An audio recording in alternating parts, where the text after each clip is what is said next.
पर जन्मे सभी मूलनिवासी महापुरुषों को हृदय से नमन करते हुए यहाँ पर उपस्थित सभी माताएं, बहनें, बुजुर्ग साथी सभी का हृदय की गहराइयों से नमन करते हैं। साथियों, आपके गांव में इस 3 दिवसीय कार्यक्रम जो बुद्ध ज्ञान वर्षा के माध्यम से आप लोगों को बताने का प्रयास छोटे भाई सुनील कुमार यादव जी के द्वारा किया जा रहा है।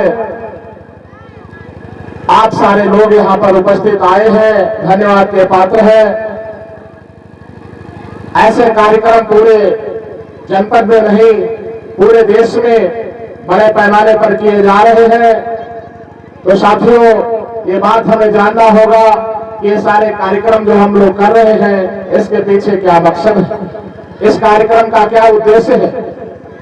तो साथियों, इस कार्यक्रम का उद्देश्य है व्यवस्था परिवर्तन, और जो समाज पर व्यवस्था प्रस्थापित है उस व्यवस्था को बदलने के लिए हम लोग बड़े पैमाने पर जागृति, जन जागृति के कार्यक्रम पूरे देश में चला रहे हैं।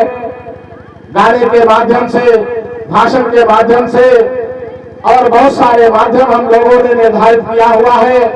लेकिन इस देश के अंदर जिन समस्याओं से निजात पाने के लिए हम लोग रात दिन एक करके काम करते हैं, फिर भी इस देश के अंदर लाखों लाख समस्याएं प्रतिदिन निर्माण हो रही है।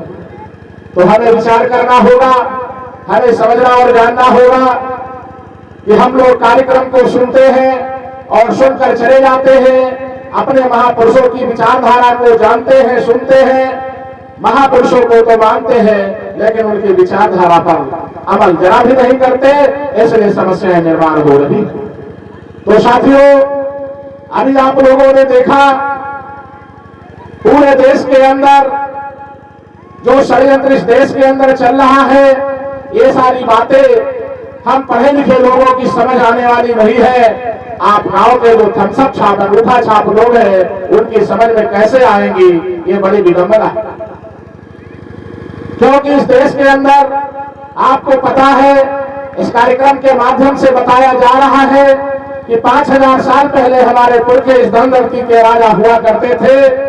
आर्य विदेशियों ने इस देश में आकर बड़े पैमाने पर घोटालेबाजी किया, हमारे देश की संपत्ति को लूटा, हमारे बहु बेटियों को लूटकर, हमारी धन संपत्ति को लूटकर इस देश में व्यवस्था निर्माण कर दिए और उस व्यवस्था के अनुसार हमारे देश पर हुकूमत करने लगे। लेकिन इस देश के अंदर बहुत सारे हमारे पुरखे थे और उन पुरखों ने बड़े पैमाने पर अपना जीवन जवानी कुर्बान करके हम लोगों को हकों को दिलाने का काम किया। लेकिन आज की तारीख में जो इस देश में शासक जाति के लोग हैं, जो शासन चलाने वाले लोग हैं, वो लोग हमको इस हालात में देखना नहीं चाहते हैं। इसके पीछे वो आए दिन षड्यंत्र किया करते हैं।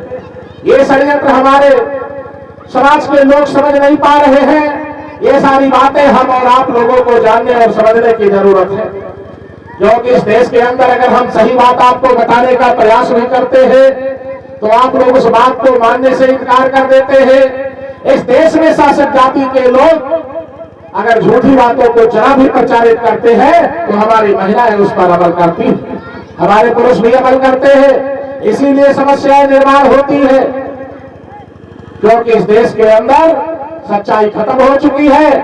इस देश का जो शासक है वो उसी का नाम झूठलर है, झूठलर।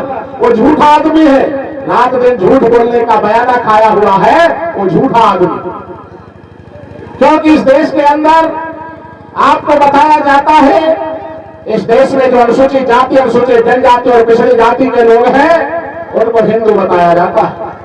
हिंदू के नाम पर उनको इनवाइट किया जाता है, हिंदू के नाम पर उनसे वोट किया जाता है, हिंदू के नाम पर उनसे मुसलमान से लड़ाया जाता है, हिंदू के नाम पर इस देश के अंदर राजनीति की जाती है। लेकिन साथियों, जब हक हकों की बात आती है तो हम लोग हिंदू नहीं रहते, हम लोग चमारपासी नटकंजर धोबी थानों कह कर दिया, तेरी तमेरी भोजी कहार बहार चमारपासी में बढ़ जाते। ये सारी बातें आप लोगों को समझने की जरूरत है, और यही बात आप लोगों की समझ में नहीं आ रही।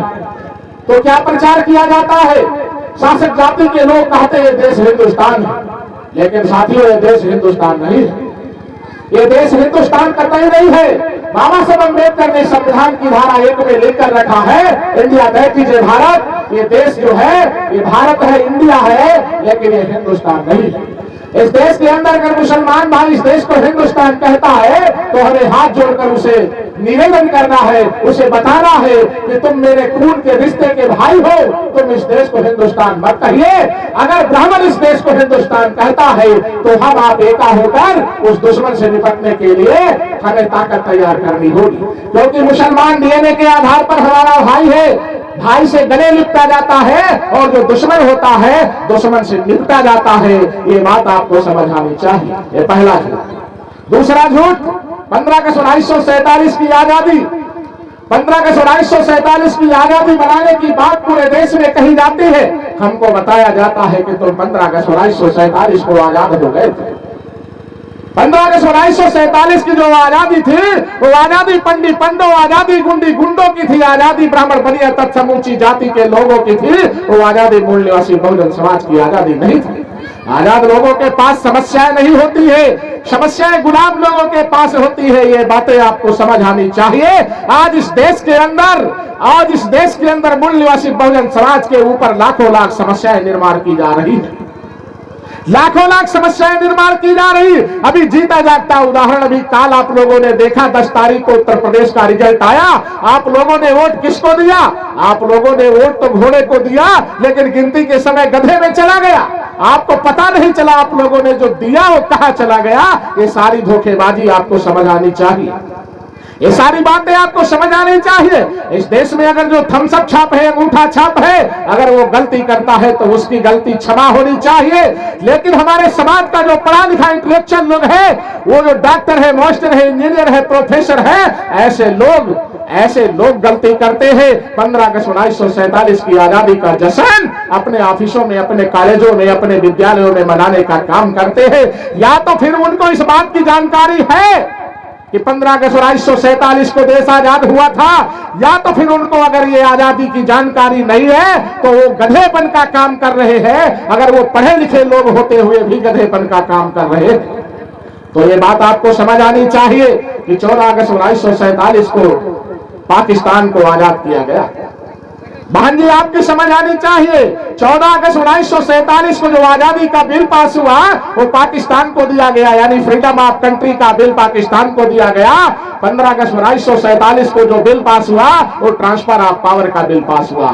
ट्रांसफर ऑफ पावर का बिल पास हुआ। ट्रांसफर ऑफ पावर का मतलब सत्ता का हस्तांतरण होता है। सत्ता का हस्तांतरण कैसे हुआ?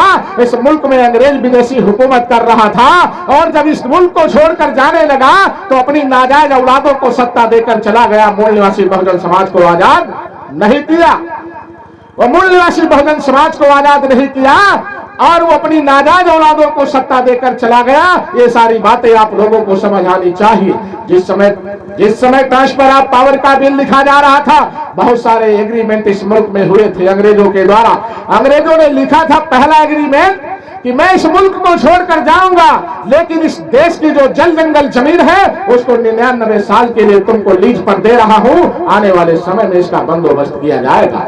अगर मेरी जमीन पर तुम खेती करोगे तो इसके एवज में तुमको क्या करना होगा? $100 अरब रुपया महारानी विक्टोरिया के अकाउंट में जमा करना होगा। इसके अलावा इस देश के अंदर एग्रीमेंट पास हुआ कि हाई कोर्ट और सुप्रीम कोर्ट के जो जजमेंट होंगे वो अंग्रेजी में लिखे जाएंगे। अगर हिंदी में लिखोगे तो गांव के ललतू का बेटा ना पढ़ सके, गांव का ललतू ढोड़े मंगरे ना पढ़ सके, इसलिए अंग्रेजी में लिखे जाएंगे। ऐसा एग्रीमेंट तुम्हारे पुरखों ने किया। आज गाय और गोश्त के नाम पर राजनीति करते हैं। आज इस देश के अंदर हिंदू मुसलमान के नाम पर राजनीति करते हैं। अरे राजनीति करने वाले नेताओं तुम्हारे बाप दादाओं ने लिखकर रखा था। क्या लिखकर रखा था? इस देश के अंदर सरकारें चाहे जिसकी आए, लेकिन 30,000 मीट्रिक टन गाय का मांस इंग्लैंड को सप्लाई करना होगा। भारत देश के सरकार की जिम्मेदारी है। ऐसा तुम्हारे बाप दादाओं ने लिखकर रखा हुआ था।